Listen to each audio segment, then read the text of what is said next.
Čaute, dnes som sa vybral na Urbex a našiel som vlastne toto náhodné miesto, lebo dneska je len taký túlový Urbex. Ako mám nejaké ciele, ale väčšinu je to teraz, že čo zbadám po ceste. A našiel som toto. Nachádza sa to v Rimavskej Sobote, takže je to celé rozbité. Nechcem narážať na nikoho ani jakých obyvateľov má Rimavská Sobota. Rozbité by to bolo asi v každom meste. A toto je asi základná škola nejaká, predpokladám, alebo nejaká škola.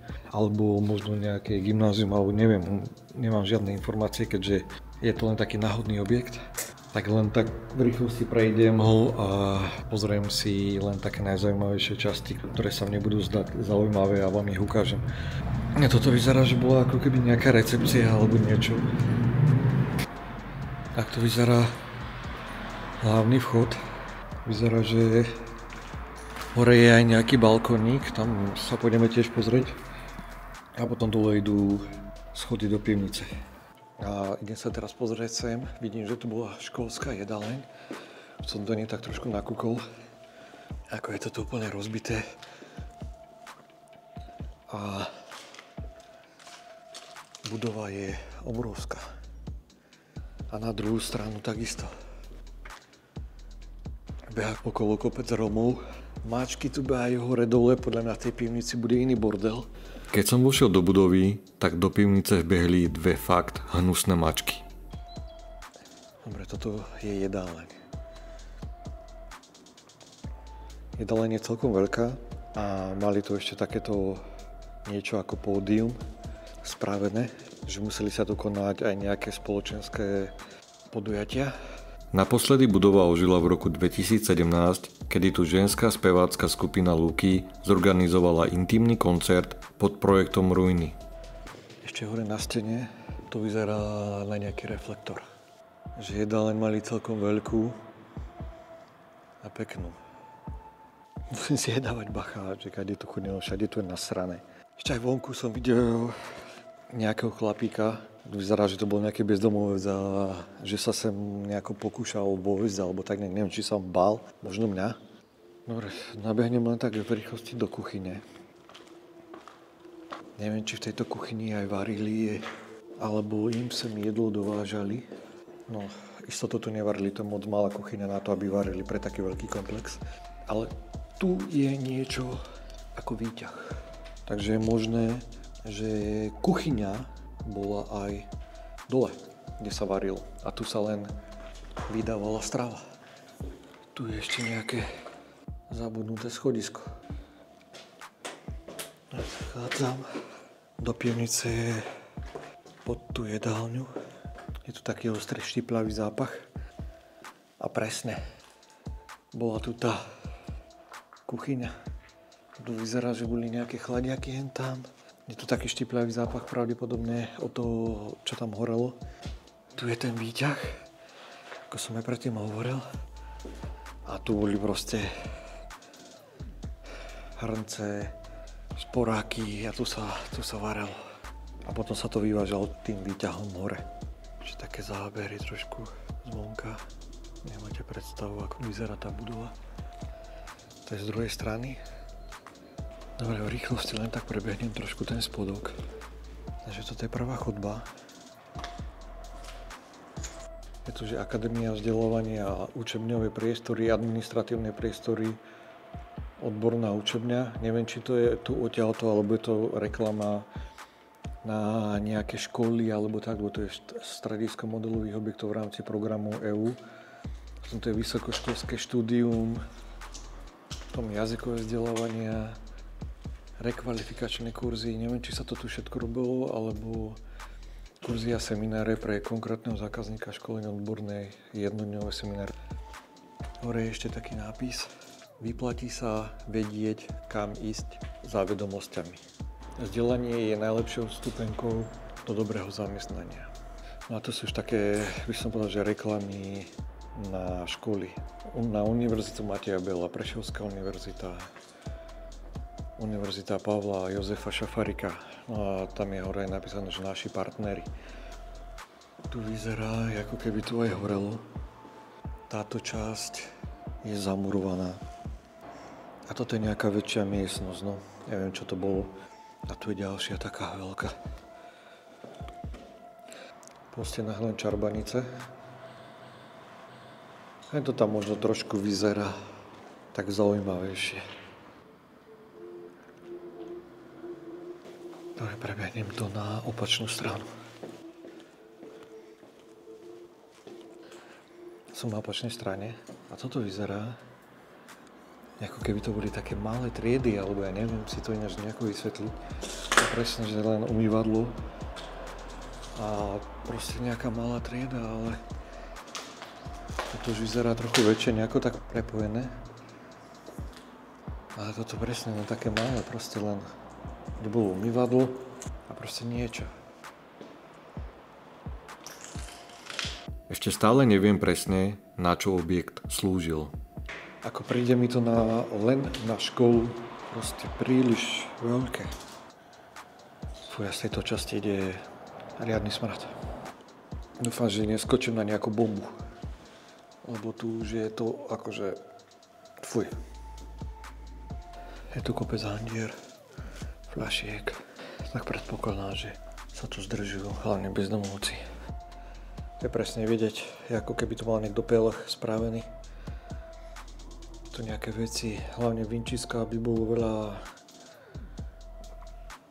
v rohu. Fuj. Dobre, tu stačilo, idem preč. Dokonca ani nejdem. Dobre, prvé schodisko. Samozrejme zabradlia chýbajú. Riadne dlhá chodba. Na opačnú stranu to isté. Táto strana mi prejde ešte oveľa dlhšie. Tie všade po bezďakoch. Ale už ani náznak.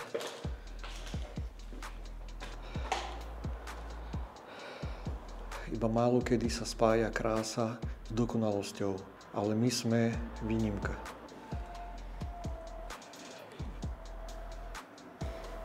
No akože katastrofa. Aj tam si asi niekto ohník robil. A nie len tam. Ale aj tu. Je tu nerozbité okno, teda tak polorozbité. A je cítiť, že tu je taký vydýchaný vzduch. Možno sem aj chodia. Všetko vytráne, všetko, čo sa dá speňažiť, je preč.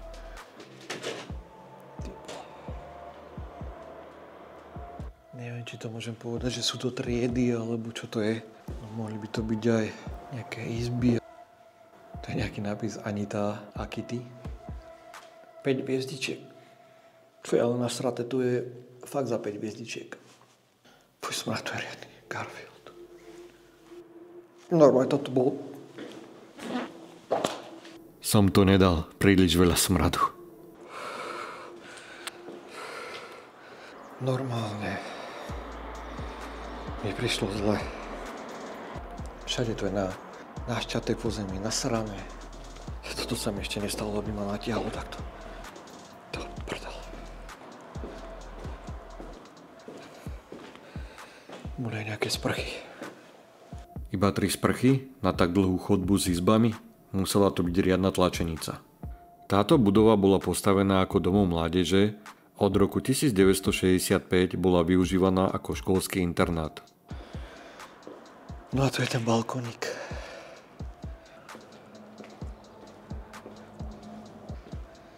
Tá spodná časť cestovná, tadiaľto, tak tam to bolo zamurované.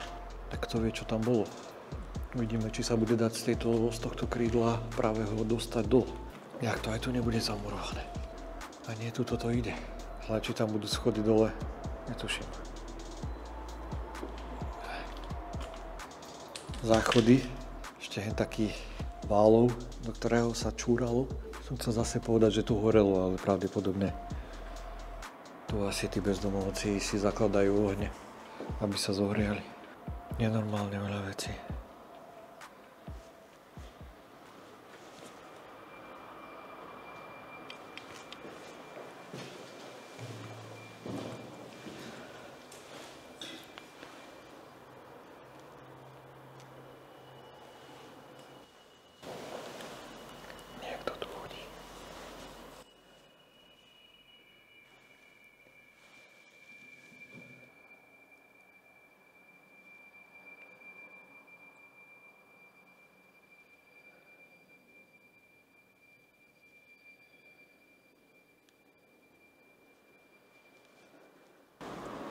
Fakt som to niekoho počul, že tu kráčal po chodbe.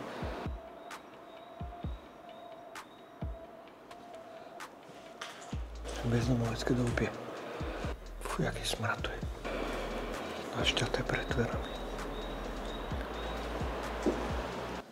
Tak je to dole zamrežované, takže na to spodné poschodie sa nedá ísť. Na jednej strane to bolo zamurované a tu je to zamrežované. Prešiel som to z jednej strany na druhú, teraz dám ďalšie poschodie. Ešte zostane jedno. Tak tu asi to trošku draplo. A zhorelo aj nábytok. Aj s postelami. A nám dotyčne prežili. Nechcem sa tu nejako moc zdržiavať, ale tu už aspoň taký smrad není.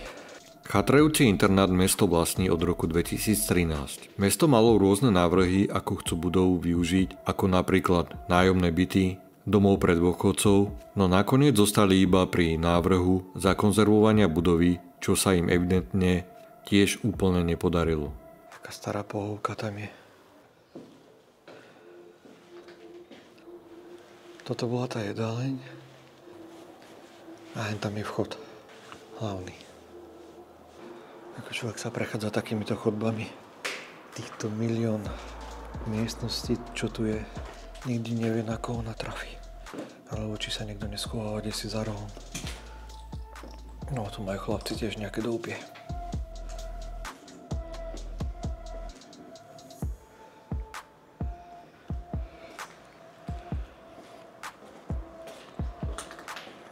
Ďalšia maľba. Robili sme, čo sme mohli, menej sa už nedalo. Potom skončíš takto. Ako bezďak. No konečne nejaká zaujímavejšia miestnosť. Taká väčšia. Mám pocit, že som práve nad vchodom.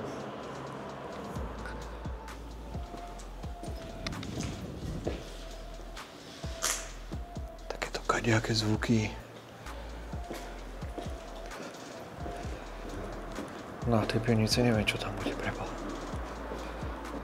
Ďalšia. Dostal som život, aby som sa mohol zo všetkého. Čo si myslíte, aké slovo tam bolo? Dobre, idem na konec.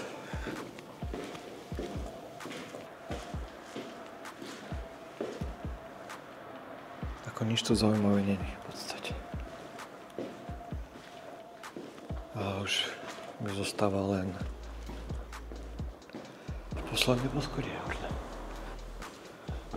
A toto nejde vpravo? To je zvláštne. Ale tu už je vidieť, že sú to také typické internátne izby. Tá je ešte, no, tu už zase len umývadlo mali. Je to také zvláštne. Ako neviem si to môcť predstaviť. Akože mať internát takto, že len umývadlo na izbe. A všetko ostatné musieť chodiť desika na nejaké jedno miesto všetci.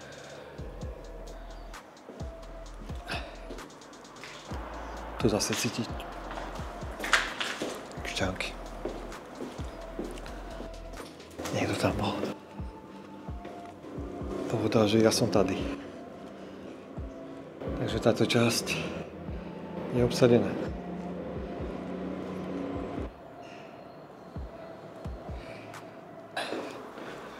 Dobre, ešte sa potrebujem dostať len tam do tej časti. Že to by mohlo byť ešte jedno schodisko. Takže použijeme toto schodisko. Takže tomu chápem. Tá budova nemá 3 poschodia po celej ploche, lebo tu je povala v strede. A tu je najteplejšie. Byť nimi nesem. Dobre. Záhada vyriešená. Môžeme si dať pohľad na Rimavskú Sobotu.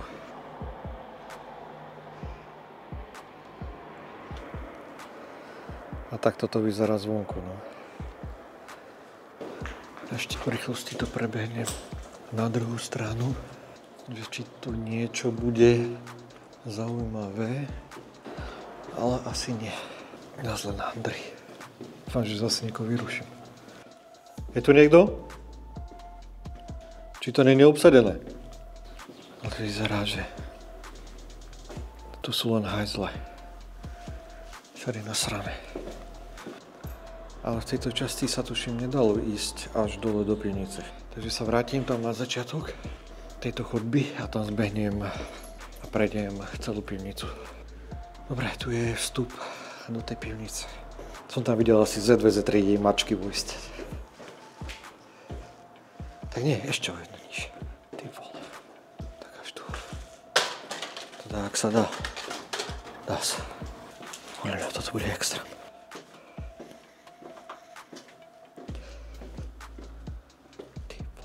Ako cíti tú ránu za tú chlinu. Nejdem ani do každej miestnosti, len takto po tých chodbách to prejdem. Táto vyzerá, že najtmavšia. Aj toto krídlo, z ktorého som vlastne teraz prišiel. Je to obrovské množstvo pavučín. Brutál. To vyzerá, keby to býval Spider-Man. Hej! O, ty vole. A z pavučina. A toto je aká pavučina pre Boha. Brutál. Všade pavučiny na mňa. Fuj, ty kokos. Si myslel, že to budú nejaké odkazy, ale nič tu nie je. Toto sú nejaké maľby. Neviem, či to vidíte, či sa vám to neodráža. Ale tie pavučiny, to je brutál, ty vole.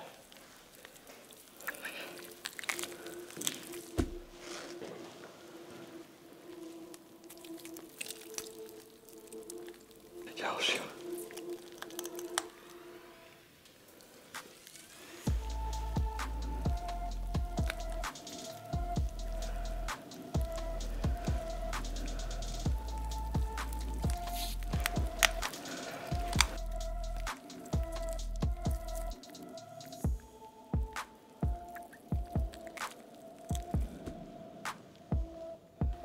To mohli byť kľudne aj nejaké dielne, lebo sa dívam, že tu je bezpečne na vodorovnej frezovačke.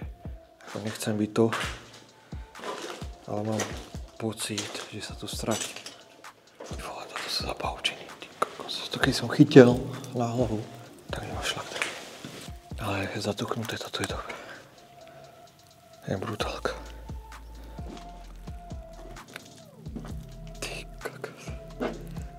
Tu fakt asi žije Spider-Man.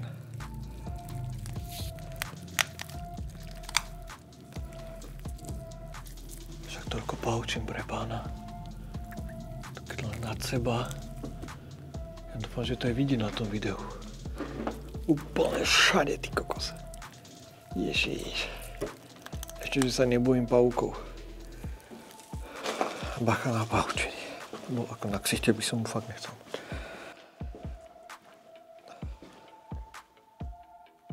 Všetko preč. Nič po stenách neostalo, žiadne oznámy, žiadne ani tie papiere na bezpečnosť práce.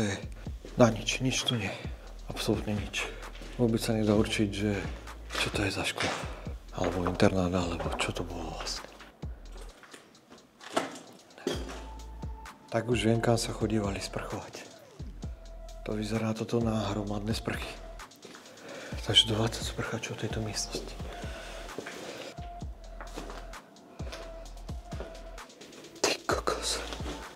To je čo za válu pre pána.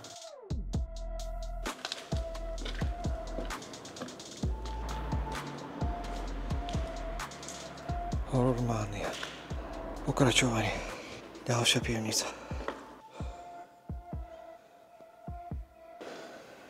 Prísahám.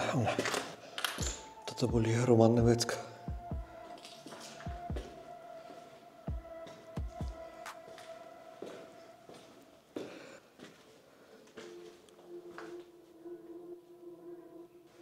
Tu je rozvodňa elektriky.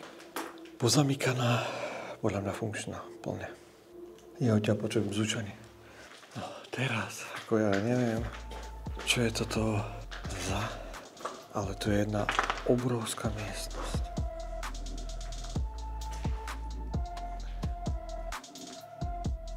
Pozrite na tú maľbu. Tak predsa tu je niečo zaujímavé. Našiel som draka. Dodám do popisu do videa, že som našiel draka. A ten je fakt dobrý. Nepekný. A sa dívam, že po stenách je tých malieb viacej. Nebol toto nejaký klub? Ako kedyska to mohla byť pre tú školu nejaká spoločenská miestnosť, veľká alebo niečo, ale toto mohlo byť potom neskôr aj nejaký klub.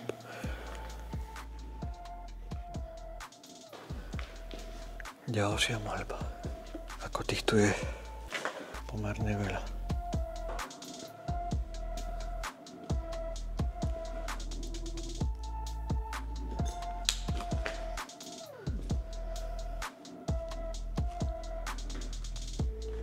Nejaké zrkadlo. Po stenách sú tu ponaliepané zrkadla. A tu na strede spravený také ako keby také malé pódium. A v strede diera na tyčku. No a tu sú ďalšie maľby. A aj nejaký nápis. Takže by to bol nejaký diskoklub Ponorka. A hraval tu DJ Buko. Takže diskoklub Ponorka. Preto sú tu všetky maľby také, že je to pod vodou. Chápem, toto sú vlastne kruhy, to sú vlastne okná ponorky.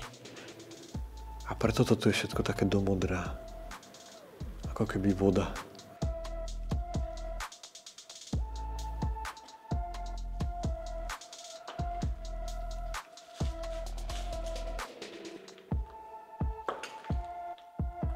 Dobre teda, tak to bude všetko. Neviem, či sa vám páčilo takéto video z takéto skátraniny, z takéto zrúcaniny. Ako pre mňa to bol nakoniec celkom zážitok. Najprv som si myslel, že to bude také fakt nezaživné. Ale nakoniec čak celkom pohode. A človek tu ponachádzal nakoniec aj nejaké zaujímavejšie veci. Tá pivnica vyzerala úplne hrozostrašne. S tými pavučinami to tam bolo. Takže katastrofa. A dobrý klinček, trafený po hlavičke, spravil ten diskoklub Ponorka. Takže ja som asi s výletom možno trošku aj celkom spokojný. Tak jak sa vám video páčilo, tak mi zanechajte like a odber a hádam sa uvidíme pri ďalšom videu. Čaute.